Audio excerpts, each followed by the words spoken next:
Hello, friends. Welcome to the Logistics of Logistics podcast. My name is Joe Lynch. Thank you so much for joining us today. On the Logistics of Logistics, I talk to experts in logistics and transportation, warehousing, fulfillment, supply chain, and of course, technology. And during these interviews, I'm always the one asking the dumb questions. I ask the dumb questions so you don't have to. Today's topic is Beyond the Yard, how Velostics streamlines scheduling with my friend Gaurav Khandelwal. Gaurav is the CEO of Velostics, a logistics software as a service company that automates scheduling for shippers, carriers, and logistics providers. Transportation scheduling can be a nightmare. It can cause late shipments, upset logistics partners, and detention charges. If dock scheduling is ruining your life, please take a listen to my conversation with Gaurav. How's it going, Gaurav? Going great, Joe. Thanks for saying my name right. Oh, I was just going to ask you, did I say your Instead of name a right? trophy, you're doing great. So, Gaurav, please introduce yourself and your company, where you're calling from today. Yes, so Gaurav Khandelwal, I'm based out of Houston, Texas. Velostics is in the business of eradicating manual scheduling. There's about 1 billion truckloads a year in the US, just in the US every year, where over 60% are scheduled by phone calls or emails. And the other 40% still require a lot of manual intervention, a lot of legacy software that still causes a lot of pain. And so Velostics is a cloud-based, very simple to use scheduling platform that allows shippers to optimize all of their appointment booking, contactless check-in, all of their dock management, and yacht operations in one single platform. And best of all, Joe, we go live in 1 day. Nice. So this dock scheduling in particular can be really a painful process because we have always hear how we're wasting drivers' time. With the ELD mandate, I don't know, 6-7 years ago, whenever it was, we lost capacity because of, when people got the electronic logging device, they realized, I think we lost 4% of the capacity. We're also realized now that drivers spend a lot of their time not driving. When a driver's not driving, he's not making money. And that's what we're paying him to do. That's what we're paying her to do. And the idea that they're now waiting around to load or unload, we know it's a problem. And if I could just throw out one more problem is if I'm a shipper and I say, oh, I'm going to let my 3PL manage my dock, they stuck with that one company, right? Now, some companies might be comfortable with that, but most large shippers have a lot of carriers that they're working with. I think only 30% of shipments go through a broker. And so you don't want one broker managing it. You don't want one carrier managing it. You want to be able to say, we're the shipper. We need our own process, our own technology that we own. Yeah, no, I think you're hitting the nail on the head. It's not even just the fact that 3PLs are managing various warehouses. I think that's totally fine. I think the question comes down to, for the shipper, how is a shipper going to win against others, against competition? One of the biggest assets they have is data, right? Now, if you want a 3PL to manage your warehouse, that's totally fine. Let's just have them use a tool like Velostics, because now you have your entire network running on the same platform and you get access to clean data. We talk about generative AI and all the things that are happening in the space, but then everybody falls over because you got 5 different doc scheduling methodologies going on. You got some paper in some and spreadsheets in another and old software in the third. And when the question becomes, how do I optimize my inventory? Good luck. Now you need to hire some people to pull these reports together. Yeah, it's one of those handoffs that consistently goes wrong. And when I think of a distribution center or a production facility, within those 4 walls, they have this documented process that usually gets better and better. And there's not a big logjam. And the drivers, once they get loaded, they are on the road. It's fairly predictable. There's traffic jams, there's weather, but they know what's going on. This is a handoff. And you said before we hit record, they said, if you think about the race that we're all in, the baton handoffs, then that big sprint, that's where the problems are. That's where one person's slowing down, the other one's slowing, not quite running yet. And a lot of times the handoff is where they drop the ball or drop the baton, but if not dropping it, at least slowing it way down. And it's a good way to look at what's going right or going wrong in this space. Yeah, if you think about the e-commerce world and what's happened there, looking at that analogy, talk about digital banking, etc. One word that people used to use a lot, which was frictionless. You don't want friction in the process, but you think about the operations in any warehouse outside the warehouse walls, but inside the yard fence, there's still a lot of friction in these handoffs that you're talking about. You're exactly right.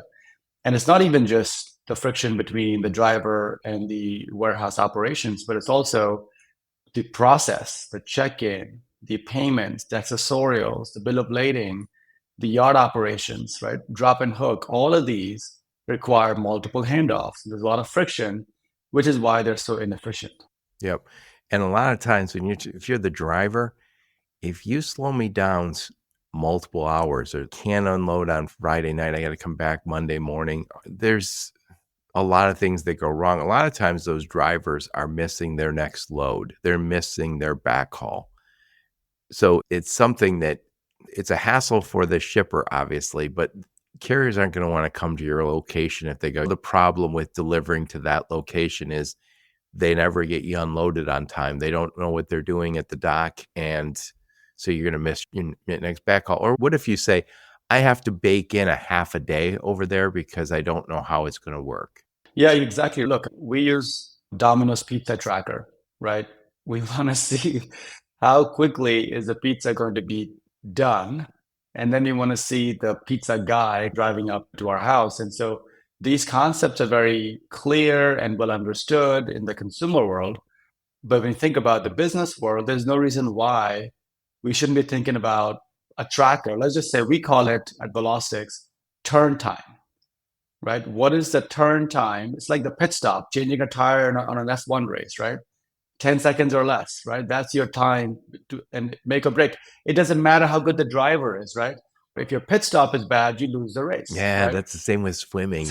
Get to that wall Yeah. and you turn, you do that fancy turn at I usually would hit my heels on the on the deck of the pool, but the fancy turn that they taught us to do. Anyway, Yeah, so that turn time is such an interesting metric just to make sure for a shipper to understand across all their facilities, how quickly are they able to turn a truck around? yep. Gaurav, tell us a little bit about you. Where'd you grow up? Where'd you go to school? Some career highlights before you started Velostics. Yeah, it's quite interesting. So I grew up in India, came to the States for undergrad, went to a small town in northern Indiana called Goshen. The school was called Goshen College. It was quite interesting. It was a Mennonite college, amazing people, very hardworking people, loved my time there. But it was in the middle of this Amish country. So imagine growing up in Wow. India with rolling blackouts back in the 80s and 90s, and then you come here and then you meet people that don't want power. It was quite the culture shock. And I was like, are you kidding me? This is where I landed up. But really enjoyed working there. So I'm just curious, when you got to Goshen, and I know a little bit about Indiana. I live not too far from there. What was what was your first winter like, and what surprised you the most about moving from India to the U.S.? I think the thing that surprised me the most was that people wanted to give you hugs. You grew up in a city with 12 million people. Nobody gives you a hug, right? They keep their head down and they go about their day. And then you come to a small town and then you see people walking on the other side of the street waving at you. And if you've met them before, they want to come give you a hug. And I thought that's what the American culture was. I was like, great, everybody gives each other hugs. It's fantastic. Until my first job in New York City, I tried to give somebody a hug. I almost got hit across my face. Like, what are you doing?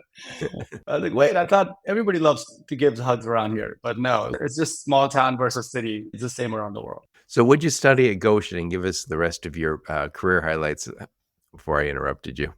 Yeah, no problem. I studied computer science and MIS, double major at Goshen. I didn't have any money when I came from India, did multiple jobs. My first job was cleaning toilets at 18. And then very soon I realized that wasn't going to be enough to pay for my tuition. So I had to hustle and start companies in college. And so just did different things, including selling kitchen knives for Cutco, which by the way is great sales training.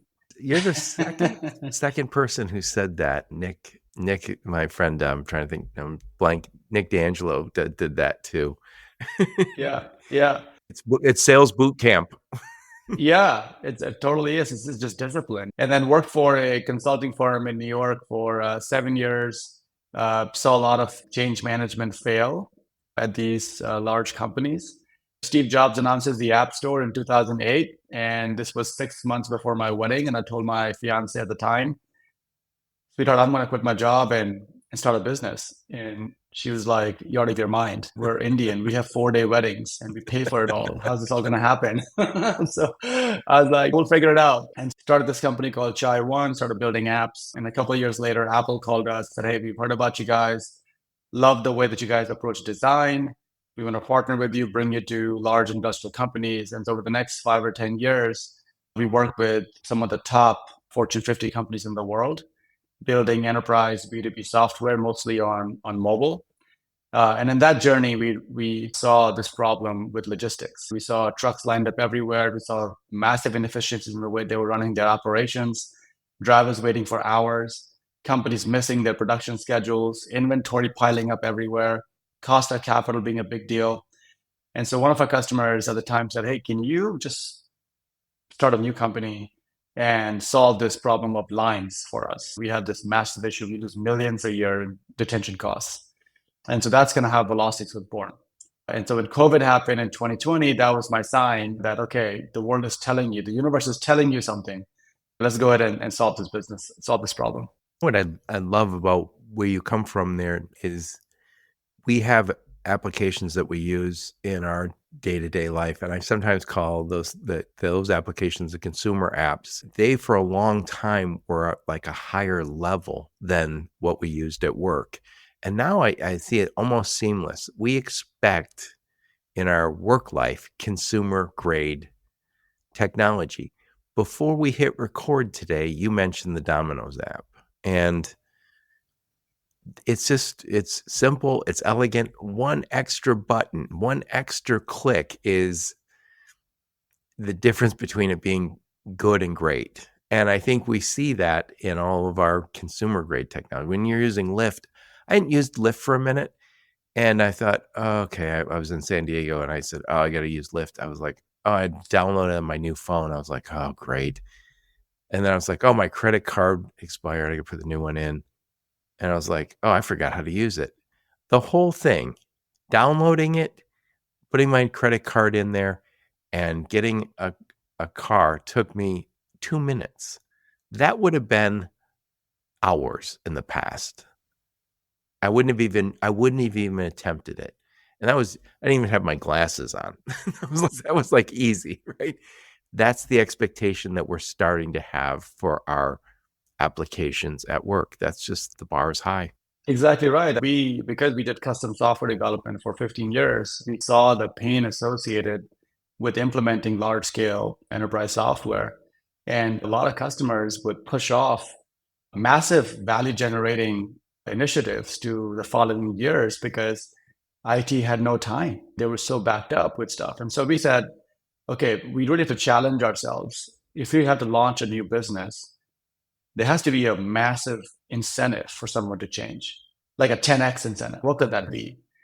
And so one of the biggest things was you have to go live in a day. This thing can't take 6 months to implement, right? And how do you go live in a day? People ask me, how do you do that? One of the things is it's completely self-serve. It's a consumer experience. When your warehouse person logs in, they don't have to get trained on it. It's just like you just said, it's like using Lyft. Yeah, I've said this on the last couple podcasts I've done, and it's very much a trend that I'm hearing from technologists. We used to develop technologies, and I can go much further back when we first started using software to solve problems. It was months of development, and then once this technology started to be used, there's all sorts of bugs and problems, and we're only using 50% of the solution, and then we're at 60% of the solution, and you'd be 4, 5, 6 months in when sometimes they'd say this isn't working or we need an upgrade. And Getting technology was a leap of faith. And if you picked up any business magazine or Harvard Business Review, it would talk about the nightmare of software implementations. That isn't what we're experiencing anymore. Everybody who's developing technology now is saying quick wins, really easy implementation, and there can't be a lot of training and onboarding. It has to be minimized. One last story. I was talking to as a vice president of a logistics of a very large company, and he was also in charge of service parts for this very large company. And he said when he got there, he didn't like this. He didn't like the way their software worked. So, and they had all these distributors and reps who had to use that system. So he said to the operators, I want you to develop something like Amazon. It should look as much like Amazon as possible. And all the reps from around the country and around the world were saying, when will we be able to come get training at your location? And he said, no, there's no training. And everyone's, what do you mean there's no training? He says, it's Amazon. Amazon doesn't have training. Domino's app doesn't. You don't go do Domino app training for an hour and then go, now I can order pizza and track it. So I love what you guys are doing that way. Yeah, and the thing is that a lot of people end up using spreadsheets because they don't have time for training, or they don't want to pay for training, or they don't, want to go through the process. And the majority of the market that we're going after, believe it or not, has been companies that did not deploy any kind of automation in their operations because they're like, we don't need it. We can just do it on whiteboards or spreadsheets. But again, the problem comes back to what I said at the very beginning, which is poor data. So if you have an operations leader or a supply chain leader trying to figure out, hey, how do I make my network resilient? How do I avoid a COVID-like disruption? How do I make sure that I don't go out of business? You just don't have good data. And so that's why for us, for most companies, just replacing the spreadsheets with Velostics is super simple. Yep. Yeah. And you've talked about frictionless. You've also made the decision somewhat frictionless. I can try this out. I'm going to be either quickly on board, which I'm assuming will be the case in the vast majority of the time, or questioning. But it's not going to be like, oh, I'll give it a try for 2 months. 2 months you'll be a veteran. You try it out and you say minimum onboarding. We start to see some quick wins, and I have data. And I think any operations leader now, expectations is I'm going to have data around the problems that I have so I can go and look for solutions. Yeah, a lot of our buying persona is typically a director of transportation or logistics at a medium to large shipper. And what we find is that they generally have some TMS in place. And if they don't, then they're looking for one. And when they have something like that, then we integrate with that TMS, an Oracle OTM or a Mercury Gate. We're out of the box, natively integrated with both of those TMSs. They see value in the investment they've already made in those TMSs, right? And so the data flows right back into those. And so it creates even more efficiencies in the operations. I love it. I love it. So who are your primary customers? Are they the shippers? Yeah, primary customers are shippers. So we're finding that the large distribution companies are also becoming customers. So 3PLs, those are the primary customers of ours. So, and one more thing I would say is there's just one more category that's emerging fast, which is large brokers are starting up managed transportation offerings where they're managing warehouses and facilities on behalf of shippers. And we're finding that those brokerages are very interested in what Velostics has to offer to enable them to become better 4PLs. I like it. I like it. So when we were prepping, we identified 6 areas that I want to talk about on this, which is what you guys do. So the first thing that you had told me was Velostics eliminates all that manual scheduling, all the emails, text messages, spreadsheets. So please explain. Yeah, the key thing is when we looked at the market, what we saw were 4 or 5 different areas that were all disjointed. We saw that companies were using some sort of appointment scheduling or none. They had no way to do contactless check-in. So drivers would drive out, get out of this cab and walk to the clerk's office, and often would just loiter in the parking lot, and your truck's driving around, all sorts of safety issues.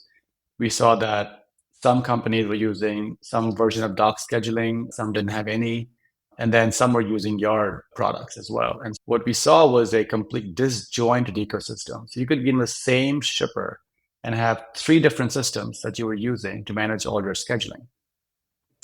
And so we said, okay, how do we solve this problem, make it simple for anyone to run reports on benchmarking? Who are the best carriers, the worst carriers, the best suppliers, the best customers?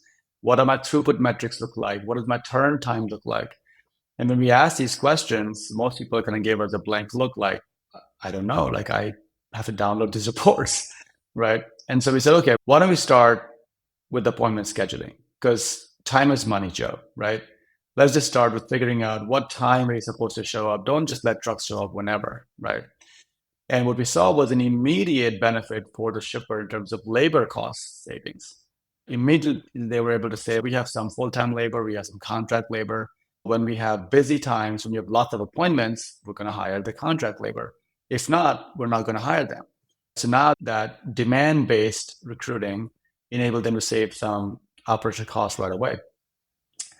The next thing we saw was that this idea of drivers kind of loitering in the parking lot or coming into the clerk's office didn't have to be there. Drivers don't want to do that. They want to be on their way, to your point earlier. So we said, what if we did not do what everybody was doing, which is another driver app?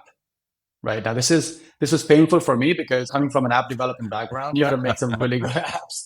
But in this case, we interview drivers, we spend time in warehouses, we walk the floor with them and the yard with them, and then we realize that no, that's just too much friction because some drivers may never show up at the same facility again, right? A lot of them were downloading and removing the apps from their phone because they were afraid of being tracked or any of that stuff. So we did the consumer thing. We just said, look, do you guys know how to text? And they were like, are you kidding me? Of course. I'm not a grandpa. I know how to text.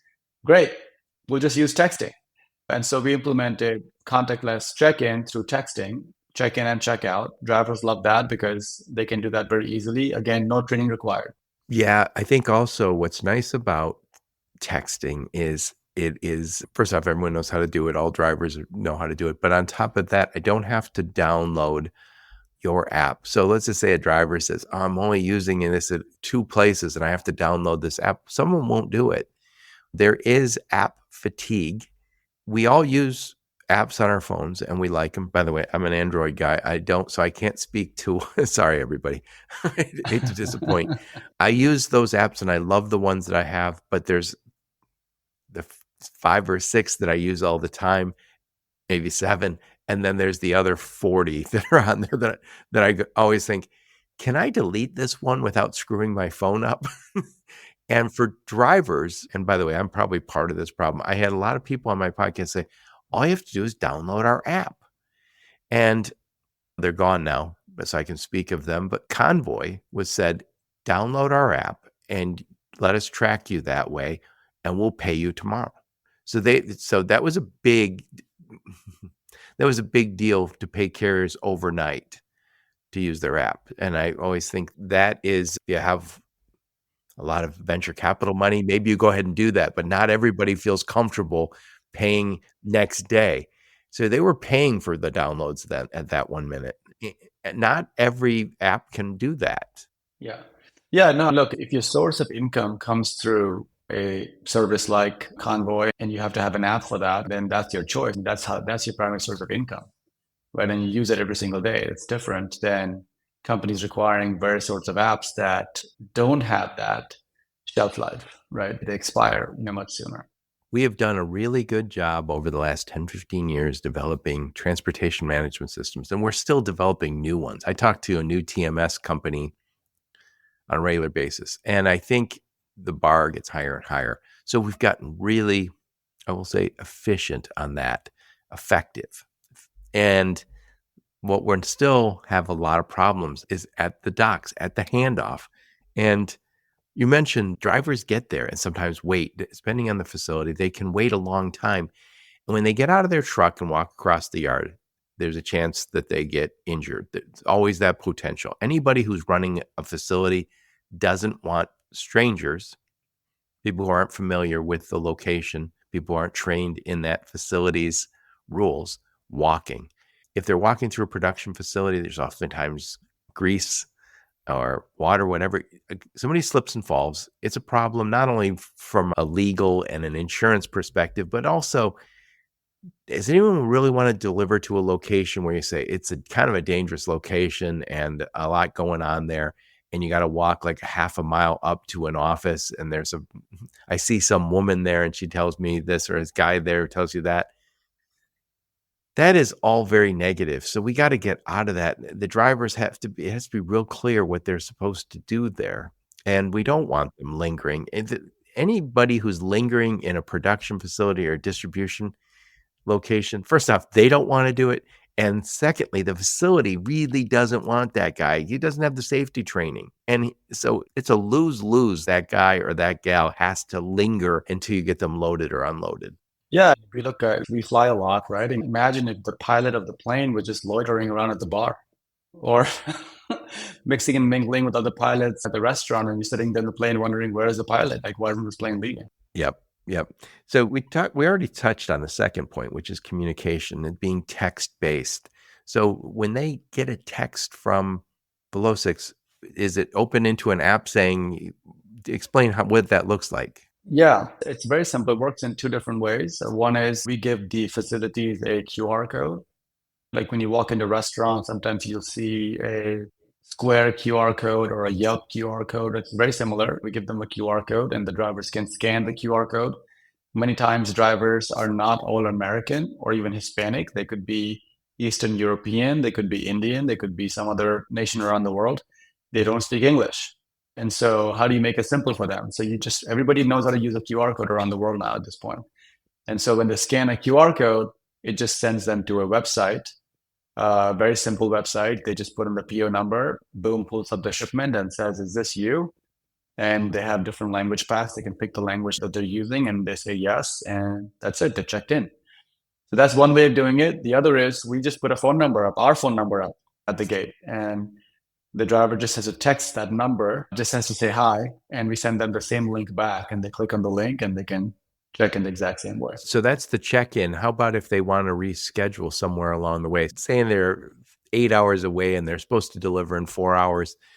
How can they reschedule? They're supposed to deliver in 4 hours, but they aren't going to make it. How do they reschedule? Yep, two ways that we're doing it. One, depending on the shipper and the TMS they're using, and if they're tied in with an ELD provider, we can do dynamic rescheduling, where the driver doesn't have to do anything at all.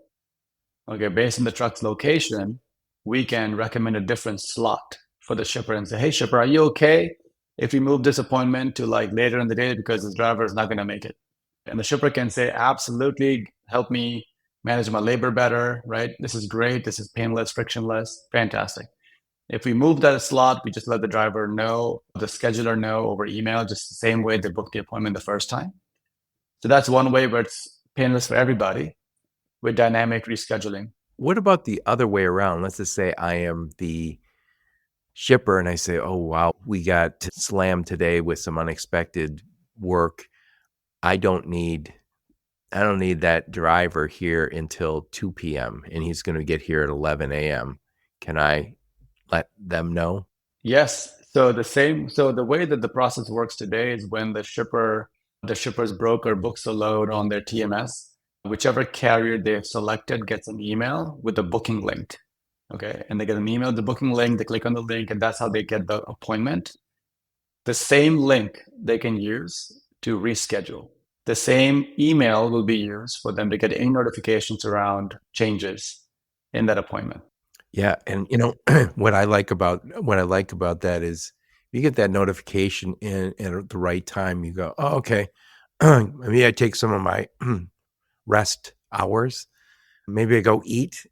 Maybe I go to a truck stop and hang out and do some of my billing or whatever else. Make some phone calls. You might have to reschedule your next load, right? So if you say, I'm supposed to pick up a load later today, I think I'll do it first thing in the morning because of this delay. At least it gives you enough time to determine your own schedule.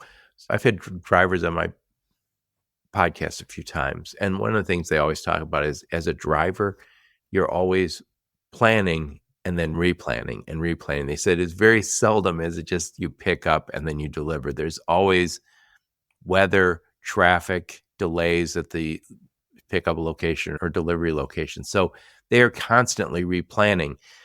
And we all know when you're replanning, it helps to have more notice rather than less notice. Yeah, absolutely. So third thing I wanted to talk to you about was labor cost savings. How does this save us on labor costs? Yeah, as we know, the US economy is a little bit lopsided, right? There's certain segments that are booming and others not so much. Manufacturing, reshoring, nearshoring, all of that is booming. And labor at the dock, in a warehouse or in a yard are at a premium. And so companies are really trying to figure out, how do I optimize my costs? And so they don't want to pay for labor to just sit around if a truck isn't going to make it, right? They don't want to have labor taking phone calls and emails from brokers and carriers for appointments.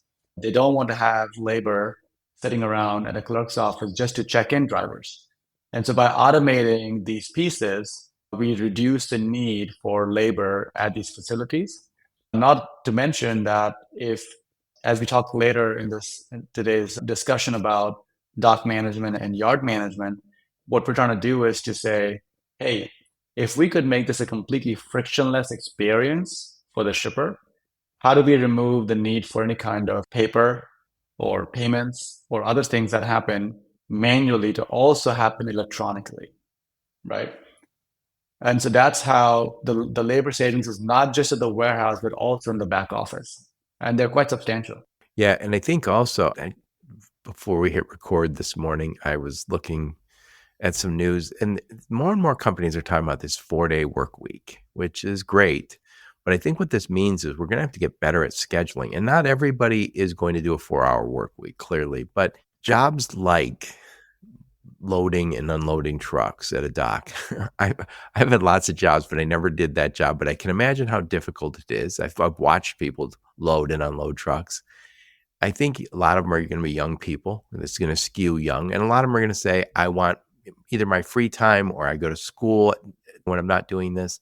So if I can say definitively, I know when we load and unload, I don't have to hire people and to say, hey, I need you to be here from 9 to 5, Monday through Friday.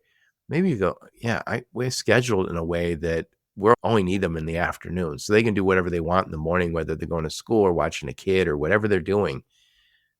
I think we're going to have to get better because I worked in automotive engineering for many years. And especially when I was younger, I was a CAD guy, computer aided design. I spent endless hours not working, just sitting and just sitting there. And we would work. Sometimes we'd be on overtime, just sitting.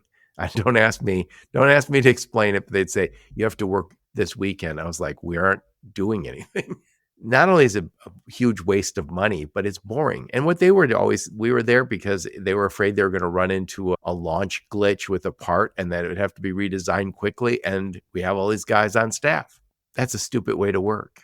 Yeah, absolutely. Look, like I said at the beginning, time is money, right? And it's an old saying, but it holds true for hundreds of years. It's just important to figure out, like, where can we find constraints in our process? Where can we optimize those constraints, remove those constraints?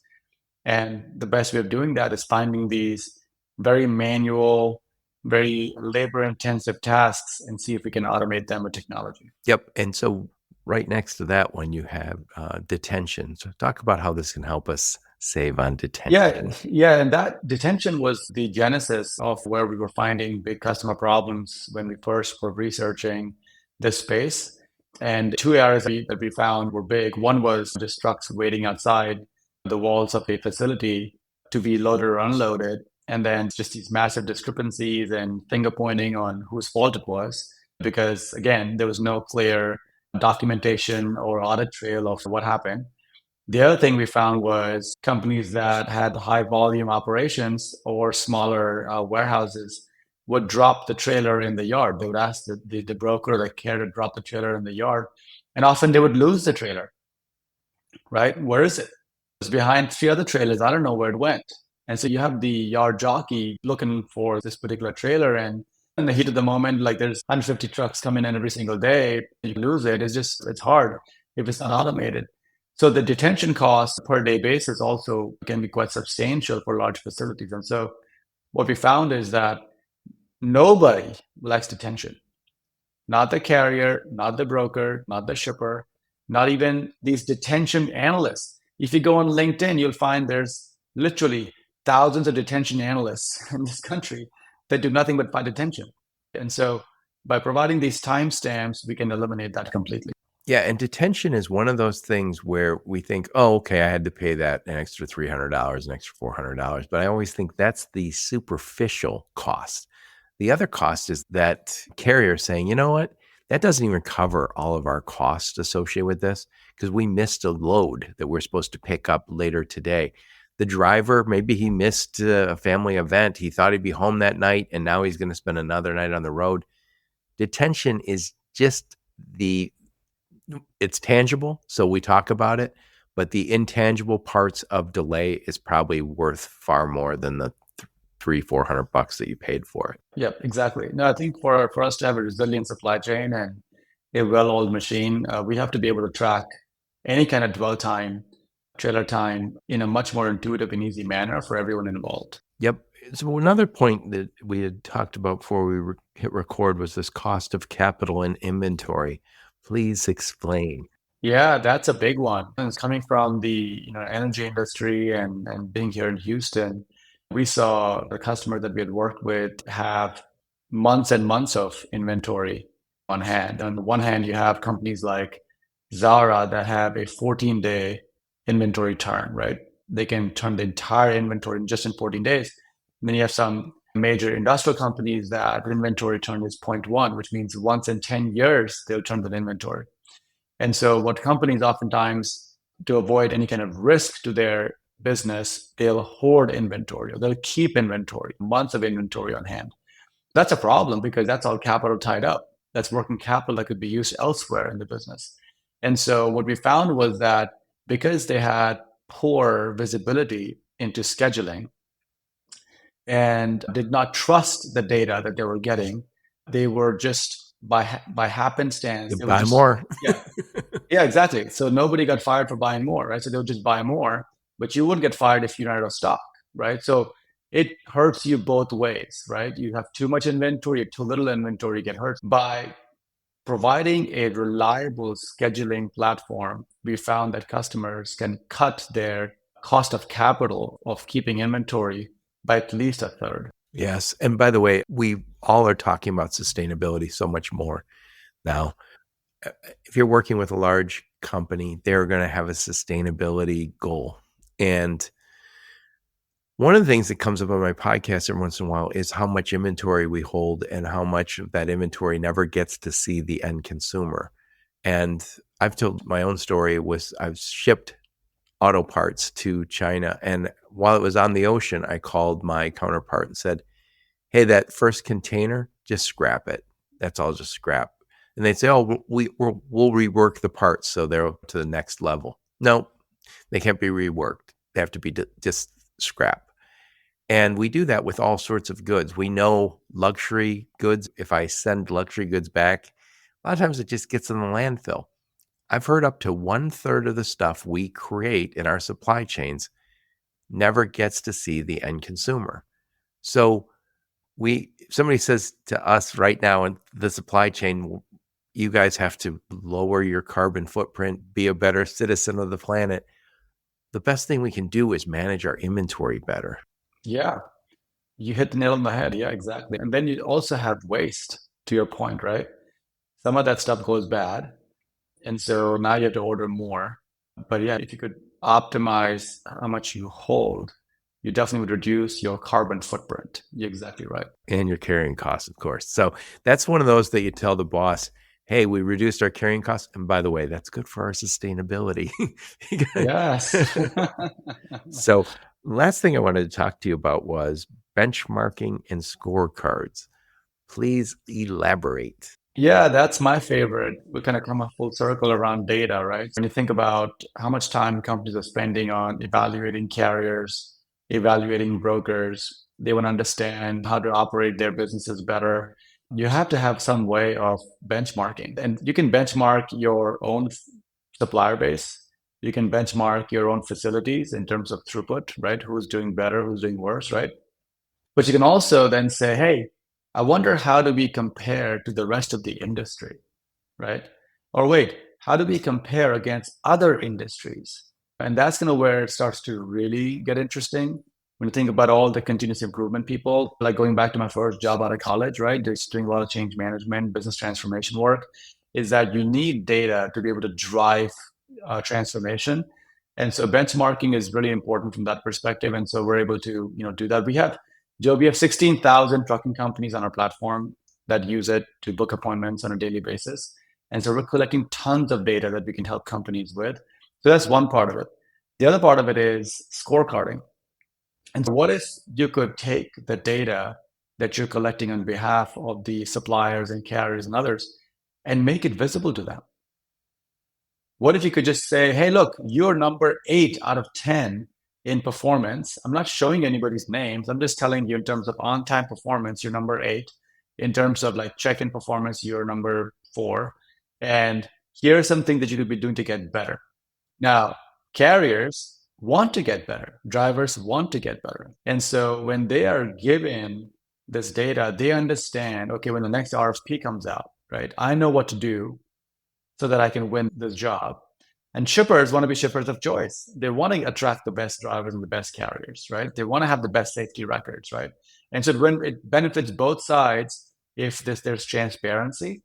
So the way that we built our analytics platform is all around being able to share those dashboards easily with your business partners, set up exceptions and notifications and alerts immediately when something doesn't work, something that feels out of place. And then last but not the least, all of this data can be piped into our shippers reporting systems. So if they have a data lake, for example, we can send all the data to them so then they can use that as part of their own data science projects. Yeah, Gaurav, before we hit record, we are talking about generative AI. I know you're very deep into that. I always think when we say scorecard, I always like a scorecard that has 5 KPIs, key performance indicators. And I say only the best metrics grow up to be those 5 KPIs and some sort of cost measure, on-time performance. I like to measure billing accuracy, something for sustainability at this point, maybe the carrier performance. I want that scorecard because it's the shorthand. So if I know those 5 things are going right, probably the other 70 metrics that we capture are also going right. But when I start talking about AI, my simple brain only wants to see 5 KPIs, but the AI engine that we're using might say, give us all the data you have because we're going to develop new insights. And that's where I always think is as soon as we start having that data, we're going to get recommendations from systems that just get better and better. Yeah, look, I think that's like on top of all of this data and benchmarking is the generative AI. And one of the best things that we're finding as we're experimenting with different things to create value for customers is trends, right? I don't want to see a lagging indicator of something that already happened. Give me the leading indicator, right? Hey, where am I going wrong today? What's not working today, right? Now, if I have to go and sort through 8 different reports to pull the data, that's going to take a full FTE. I don't want to do that. I'm an executive. I'm busy. I'm on a plane. I'm going somewhere. I'm going to a conference. I'm going to speak in the next hour. Let me pull up my Velostics generative AI bot, and I could just ask it the question.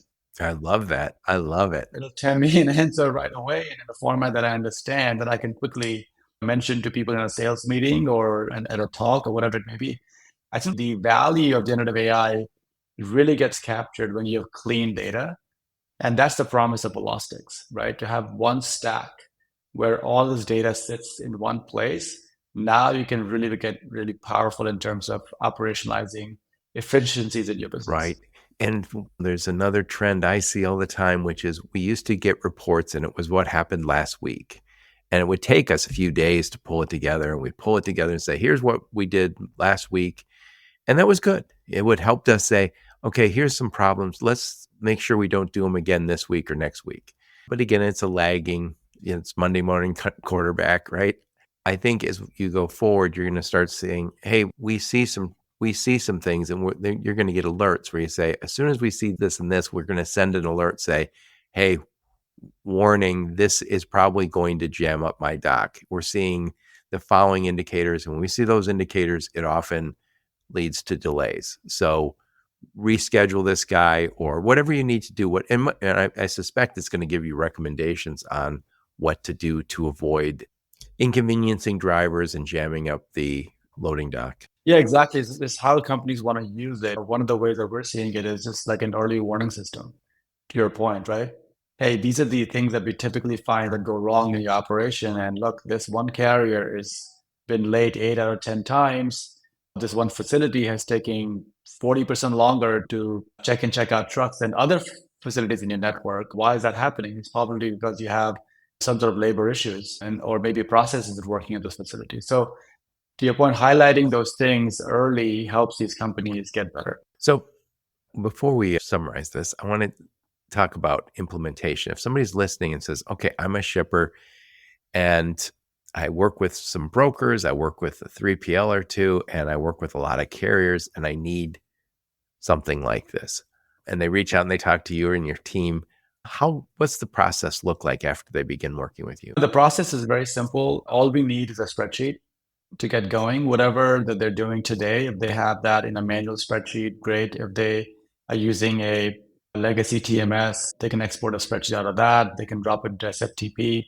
And so for us to stand up an instance for a customer takes less than 2 hours. So if a customer has 10 facilities or they have 200 facilities, it doesn't matter because the way we've designed it, it's all scripted, right? So we can stand up these facilities and every single one of them can be configured their own way in terms of doctors, etc. So is it giving me recommendations within a day or so and saying this is how to improve this process? I think you probably need about 30 days of data in there before it can start giving you some recommendations. But once you have the facility set up, it's one website, one URL. You give it to all your carriers, suppliers, customers. You say, look, this is my branded booking page. Everybody go here from now on. Don't call me, don't email me, right? So it's not a Velostics page, it's their company page. Yeah, exactly. It's a branded page, company name.velostics.com. It's their URL. They can share it with all of these people that are working with them. And then once the system is set up, all we need to do is ingest their spreadsheet that has a PO number or a shipment number or a load number, some way to validate the transaction. There's going to be an enormous amount of data on this when you have all of these different. I know you're not going to share one customer's information with another customer. You make it anonymous, but there's going to be an enormous amount of data really quickly. Yeah, exactly. We're starting to shape some things like that. Hopefully later this year, we will release our first benchmark report that I think customers really enjoy. We're trying to keep it simple. We're trying to keep it to your point. Give me like 6 key things that I need to improve in my business. I don't have time to read a 30-page report, right? And so the Velostics solution integrates. Do you have an API that lets me connect to all the transportation management systems? Absolutely. We are an API first company. We have a TMS API and we have a scheduling API. TMS API will tie into any TMS out there. We're already integrated with Trimble, with Oracle OTM, with Mercury Gate. We're working on SAP. And then on the API side, with third-party connectors like an EDI connector, we use middleware software like a Boomi or a MuleSoft or an Orderful or a Clee, any of these systems that many companies are already using as their middleware.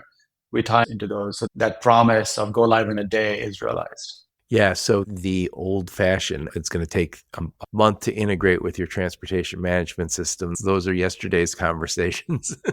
Yeah, the only caveat is that if you have a homegrown custom, yeah, I was just going to say that. TMS, yes, we provide the API for them to go at it and do the integration yourself, or we can help you, but those are a little bit tougher.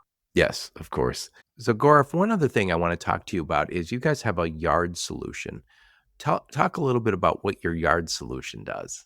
Yeah. So Joe, we didn't want to be another yard management software company or a yard management product company. There's a bunch of them already out there. But when we canvassed the market and we talked to our customers, we found that it's like an elephant when you're looking for a mouse, so to speak. People wanted something simple and nimble that they could deploy quickly. And so that's why we built our yard solution to complete our stack with our appointment scheduling, text message based check-in, and doc management solution. The reason why it's such an interesting add-on to what our customers are doing is because it still goes live in one day. It's all web-based. They have the optionality to add on RFID or cameras or hardware or drones, whatever they want later, but they can get value out of Velostics Yard in one day. And that's what's so compelling about it. So what problem is Velostics Yard solving? There's several. One is that customers were complaining about detention and just like, where's my trailer? And hey, I don't need RFID. I don't need all this heavy implementation. I just need to figure out my detention costs. Where's my trailer? And so can I do that in a simple way? So that's one. Second, customers that are a bit more sophisticated were saying, listen, I need shorter moves. I need not be driving all over the yard looking for where the trailer is. I need it integrated with my dock, right? They want faster moves. They want faster turns. And oftentimes, this type of efficiency drives serious savings for a company. And so the software automatically recommends the closest dock and the closest yard spot based on whatever equipment you're bringing in, whatever's on the truck. This makes everybody much more efficient. The jockeys are happier. And the last thing is that because it ties into the shipment number or the PO number or the load number, whatever the primary key is that we're using for the entire shipment, it enables them to do benchmarking better. One more thing, Joe, just to add to the end, is drop and hook. The key thing that customers are looking for was how do we enable drop and hook where they can get an appointment, sure, but they don't need to come into the clerk's office. The driver can just come in, check in, drop a trailer, pick the next one and go. How do we make it easy for them? The way we have done that, Joe, is that we've enabled all of this to work through API. So we can expose the API to brokers and to carriers, and they can ping the API and they can see where the trailer's parked. They can see if it's full or empty, all through API. And so again, going back to frictionless operations, they don't have to call someone, text someone, show up and talk to anyone. This is completely and natively available by API. Yep. And when you talk about drop and hook, you're as the driver, I know a lot of drivers prefer it because they get there, they might be empty. They pull up, they just hook up the full trailer and they leave. They're not sitting there they're not waiting for an hour to get loaded. It's not a live load. And from what I understand, it takes off 2 hours I think that's funny on my podcast. They said it was like a half hour versus 2.5 hours. And again, every location is going to be a little different. Every load's going to be a little different, but it makes the driver's day much more predictable. If he says, I can drop off there and pick up there. So maybe he drops off an empty trailer, picks up a full one, and is on his way very quickly. And if you can help him avoid even the trip to the office, because again, you walked up to the office and maybe somebody's on break, maybe it's lunchtime. And again, you all of a sudden added a half an hour, 40 minutes to this guy's day that is unpredictable. And we got to get away from that. Exactly. I love it. I love it. So the yard solution, is that something you guys have already launched? Yes, sir. We just launched it last week. We go live at a large facility that does over 150 trailers per day next month, which is here in a couple of days, coming into June. We're very excited about it. We are partnering with several key customers. We have some tremendous advisors. We can't thank them enough on helping us design this solution. We're super excited to change the way that companies handle yard. Excellent. Excellent. So I'm going to summarize, and then I want to get your final thoughts, Gaurav.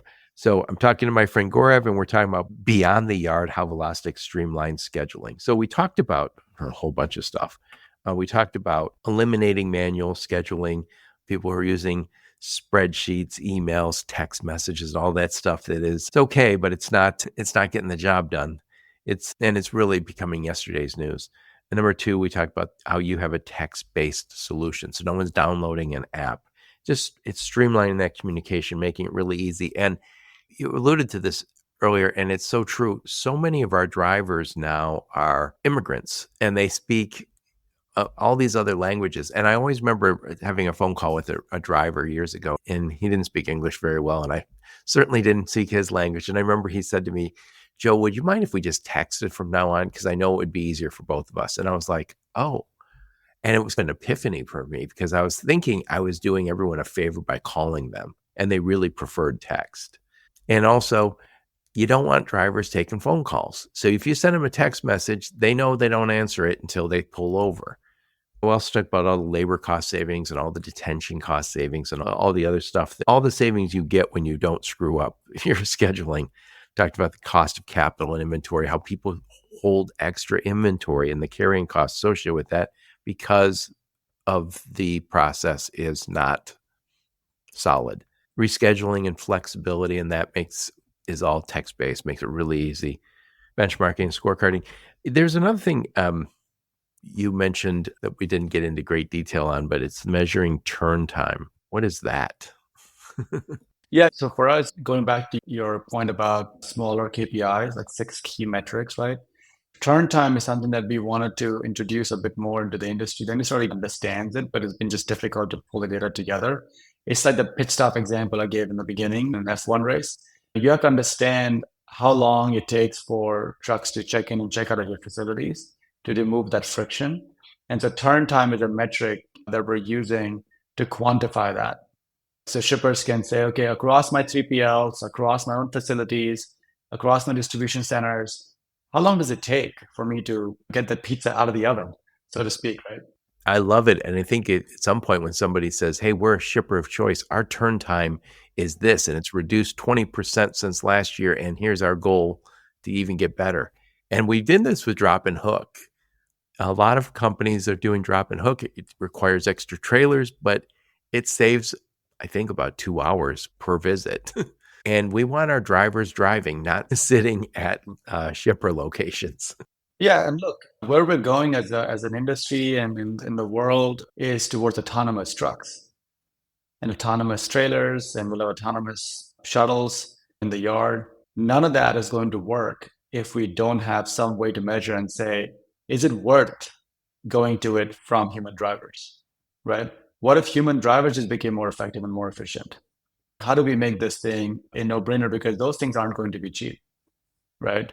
And if you want the system to work together, we got to have better metrics to understand how to improve our operations. Yep. So I summarized all these and I threw in turn time, but give us your final thoughts. Put a big old bow on this one, Gaurav. Yeah, look, I think as I would say, a modern scheduling platform company, our approach is to provide frictionless throughput to eradicate manual scheduling.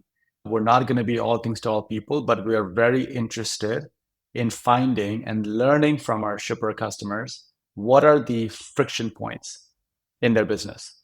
So give us a call. I would love to talk to you. Free consultation, just based on all our experience in process improvement to help you figure out how to run your facilities better at velostics.com. Yep. I'll put a link to your website and to your LinkedIn profile and any other links you and your marketing team give me. I'll put those in the show notes so people can reach out and talk to you. So what conferences will we see you and the fine folks from Velostics at? We'll be at the Oracle SIG in Philadelphia in the first week of August. It's the Oracle OTM conference. And then we definitely will be at Manifest in January. I'm on the plane every week at some conference or the other. So follow us on LinkedIn and reach out to me, and I'd love to meet you. Yeah, I'll be at Manifest next year. It's always great. And I know Trimble has a users conference. I think that's in the fall. That's in Vegas. So I'm assuming you'll be there too. Yes, Trimble is especially in the oil and gas industry, TMW Suite is the largest, has over 40% market share for all the oil companies. I might be at that one. I might see you there. Tankers. Yeah, there you go. So anyway, it's been a pleasure talking to you. I love what you guys are doing. This is such an important area. We've gotten so much better with the transportation management system and warehouse management systems. Where we still are lacking is handoffs, and handoffs is where so many of the problems are. So I love that you guys are jumping on that big problem. Thank you so much, Gaurav. Joe, thank you for the opportunity. It's been a pleasure talking to you, and I look forward to seeing you soon. Thank you. Thank you. And thank all of you for listening to my podcast. Your support's very much appreciated. Until next time, onward and upward. You have been listening to the Logistics of Logistics podcast, where we engage with leaders in the logistics and supply chain community. If you like what you hear, please subscribe, hit the like button, and leave us a nice review on Apple or Spotify or wherever else you listen. Also, please check out our videos on YouTube and connect with us on LinkedIn. We're very big on LinkedIn. And you can also reach us on the logisticsoflogistics.com, our website.